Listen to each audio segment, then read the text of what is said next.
d'abord, on se retrouve demain, évidemment, au Montreux Jazz Festival avec peut-être une interview de Jungle. Je crois que c'est dans les plans. Donc, on se réjouit de vous faire vivre tout ça demain à partir de 16h en direct du Montreux Jazz Festival. En attendant, bonne soirée à tous sur Couleur 3. Des gros bisous. Couleur 3, 19h. RTS Info, Vincent Stecklin. C'est un courrier pour le moins désapprobateur que vient de recevoir le Conseil d'État valaisan sur la correction du Rhône. La lettre est signée par l'Association suisse pour l'aménagement des eaux. Elle est composée d'hydrologues, de représentants des cantons et de sociétés électriques de toute la Suisse. Elle reproche au gouvernement valaisan de revoir à la baisse le projet de sécurisation contre les crues du Rhône. Au cœur des critiques, il y a l'analyse sur laquelle s'appuie le Conseil d'État valaisan pour justifier sa nouvelle stratégie. 69 pages rédigées par un ingénieur qui n'est pas un spécialiste en protection contre les crues. C'est jugé un peu court pour revoir toute une politique suivie depuis 20 ans et validée par la Confédération et de nombreux experts.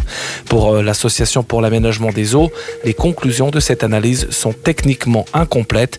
Elle accuse le gouvernement d'induire le public en erreur. Une première mondiale en Suisse pour le vol d'hélicoptère par mauvais temps. La Rega est désormais autorisée à utiliser un nouveau système de vol aux instruments pour l'approche d'un hôpital.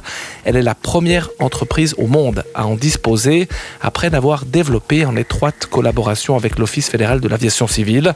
Outre la garde aérienne de Suisse de sauvetage, l'OFAC, le contrôle aérien Skyguide et le constructeur d'hélicoptères Leonardo ont participé à la conception du système qui a duré 5 ans. La nouvelle procédure de vol par mauvais temps a été introduite ce jeudi à l'hôpital d'Interlaken. Les affrontements au Bangladesh entre les forces de l'ordre et les étudiants qui manifestent contre un système de quotas d'embauche dans la fonction publique ont fait 32 morts, dont un journaliste, selon un nouveau bilan.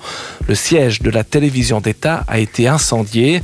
Les manifestations quasi quotidiennes exigent la fin du système de quotas qui, selon les opposants, profite aux enfants des groupes soutenant la première ministre Sheikha Hasina, 76 ans, qui dirige le pays depuis 2009.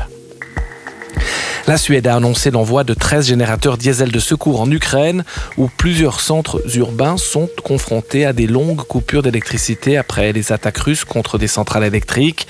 Cette annonce intervient alors que le ministère ukrainien de l'énergie a intensifié ses importations d'électricité en provenance des pays européens et instauré de stricts rationnements.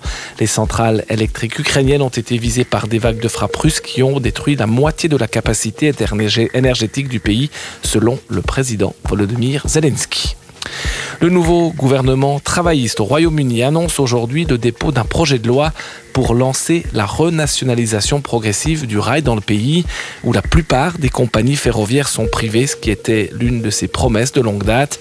Le parti travailliste a remporté largement les élections législatives du 4 juillet au Royaume-Uni après 14 années de gouvernement conservateur.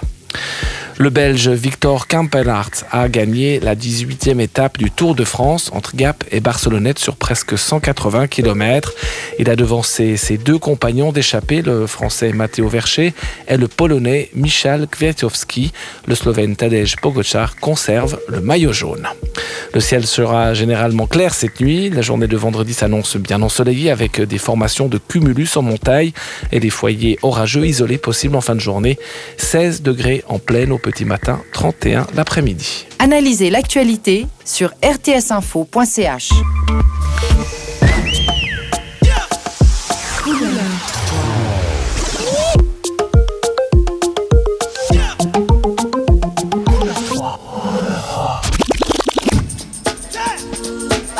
Pop-up sur Couleur 3. Joe au platine. Fontaine Moreno au micro. Pop-up sur Couleur 3. C'est en ce jour, il y a 77 ans, qu'un certain Al Capone nous quittait. C'était sans savoir qu'un parrain peut en cacher un autre. Un parrain bien moins tordu, bien moins criminel, tout simplement, mais avec tout autant d'influence musicale, celle-ci. C'est Joe Herba, monsieur DJ de Couleur 3, notre daron à tous et toutes. Et c'est lui qui est au platine pour ambiancer vos 2 prochaines heures. C'est Pop-up et ça part sans attendre. Merci d'être toujours au rendez-vous et bonne détente.